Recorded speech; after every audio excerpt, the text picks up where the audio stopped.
Hey there, ladies and gentlemen. Welcome back to Succinct Psychology, aka Succinct. My name is Jaia Hendrickson, and this video is going to be a continuation of my first video covering Chapter 8 in Principles of Social Psychology, looking at liking and loving. Because our relationships with others are based in large part on emotional responses, it should come as no surprise to you to hear that affect is particularly important in interpersonal relationships. The relationship between mood and liking is pretty straightforward. We tend to like people more when we're in good moods, and we like them less when we're in bad moods. And this prediction follows directly from the expectation that affective states provide us with information about the social context, in this case, the people around us. Positive affect signals that it's safe and desirable to approach the other person, whereas negative affect is more likely to indicate danger and to suggest avoidance. Moods are particularly important and informative when they're created by the person that we're interacting with. When we find someone attractive, for instance, we experience positive affect and we end up liking that person even more. However, mood that's created by causes other than the other person can also influence liking. For example, in an experiment conducted by Alice Eisen and her colleagues, participants were exposed to a variety of situations that were designed to put them in a good mood, such as being played soothing music and being provided with milk and cookies at an experimental session. And in each of these cases, the participants who had been provided with the pleasant experience indicated more positive moods in comparison with the other participants who had not received the positive experience. And they also expressed more liking for other things and other people. Now, the strong feelings that we experience toward another person that are accompanied by increases in arousal and sexual attraction are called passion. And the emotionally intense love that's based on passion is known as passionate love. And that's the kind of love that we experience when we're first getting to know a romantic partner. So again, there is a clear take home for you. If you like a person and you think that person likes you in return, and you want to get that person to like you more, it can be helpful to create some extra arousal in that person. Perhaps by going to a date on a scary movie, going to do inline skating, or even meeting for a workout at the gym. On the other hand, you need to be sure that the other person is initially positively inclined towards you, because if they aren't, arousing experiences could make it even worse.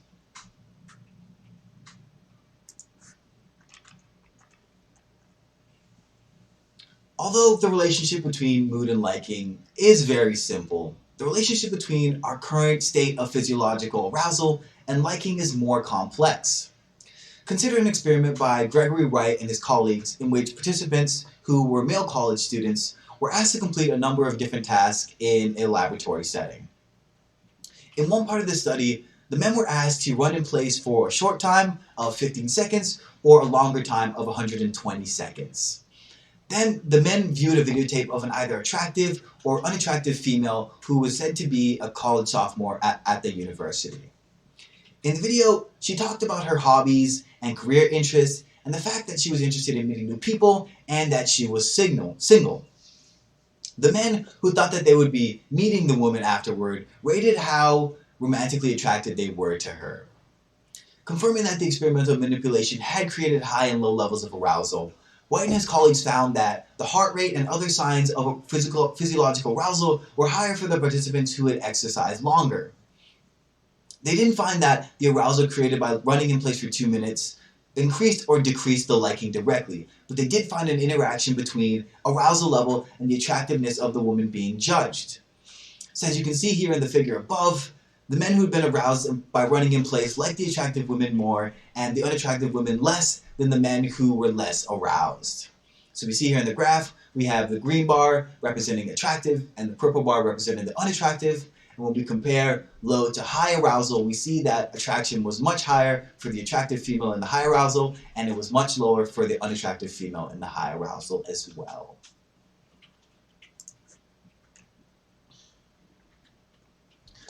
Up to this point in this chapter, we've focused on attraction that occurs between people who are initially getting to know one another. But the basic principles of social psychology can also be applied to help us understand relationships that last longer. When good friends develop, Good friendships develop when people get married and plan to spend the rest of their lives together, and when families grow closer over time, the relationships take on new dimensions and need to be understood in somewhat different ways. The factors that keep people liking each other in long-term relationships are at least in part the same as the factors that lead to initial attraction. For instance, regardless of how long they've been together, people remain interested in the physical attractiveness of their partners, though it is relatively less important than the initial encounter. And similarity remains essential. People in long-term relationships who are most satisfied with their partners report that they still feel passion for their partners. They still want to be around them as much as possible, and they enjoy making love with them. And partners report that when they're more in love with their partners, they find them more attractive. On the other hand, the high levels of passionate love that are experienced in initial encounters are not likely to be maintained throughout the course of a long-term relationship. Over time, cognition becomes relatively more important than emotion, and close relationships are more likely to be based on companionate love. And that's defined as love that's based on friendship, mutual attraction, common interests, mutual respect, and concern for each other's welfare. Now, this doesn't mean that enduring love is less strong. It just has a different underlying structure than initial love.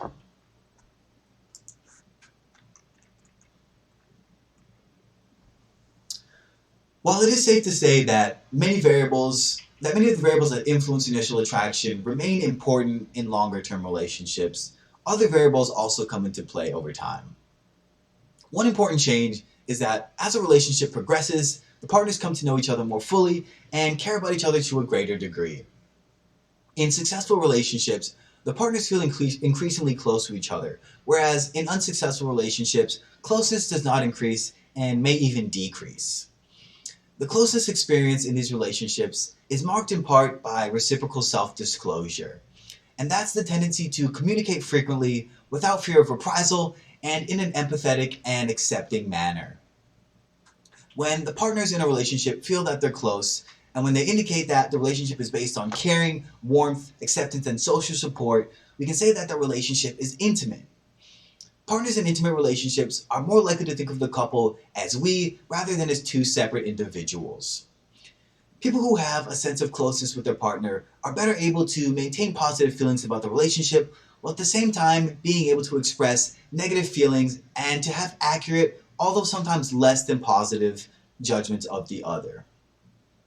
People may also use their close partner's positive characteristics to feel better about themselves.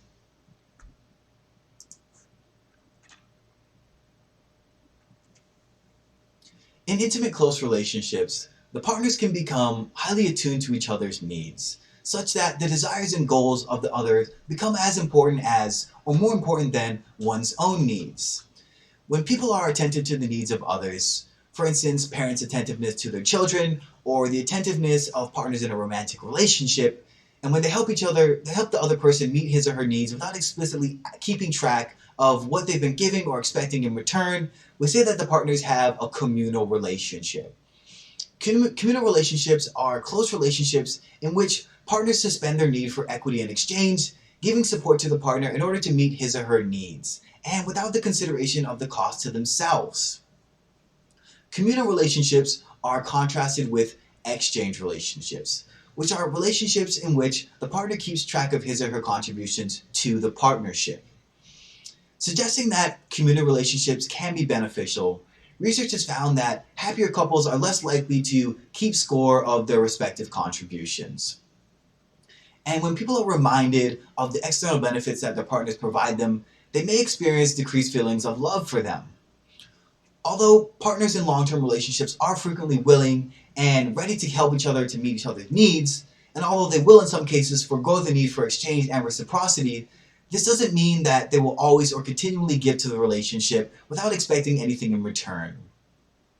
Partners do keep track of their contributions and receive benefits. If one or both of the partners feel that they're unfairly contributing more than their fair share, and that this inequity continues over a period of time, the relationship will suffer.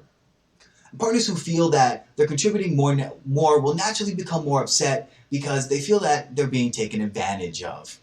But the partners who feel that they are receiving more than they do deserve might feel guilty about their lack of contribution to the partnership. So we see here we have exchange and communal relationships. Exchange relationships are relationships governed by the need for equity, i.e. for an equal ratio of rewards and costs. And then we have communal relationships, which are relationships in which people's primary concern is being responsive to the other person's needs. Alright folks, this is going to conclude my second video covering Chapter 8 in Principles of Social Psychology, looking at liking and loving. I hope you guys learned some interesting information, and I'll see you guys next time.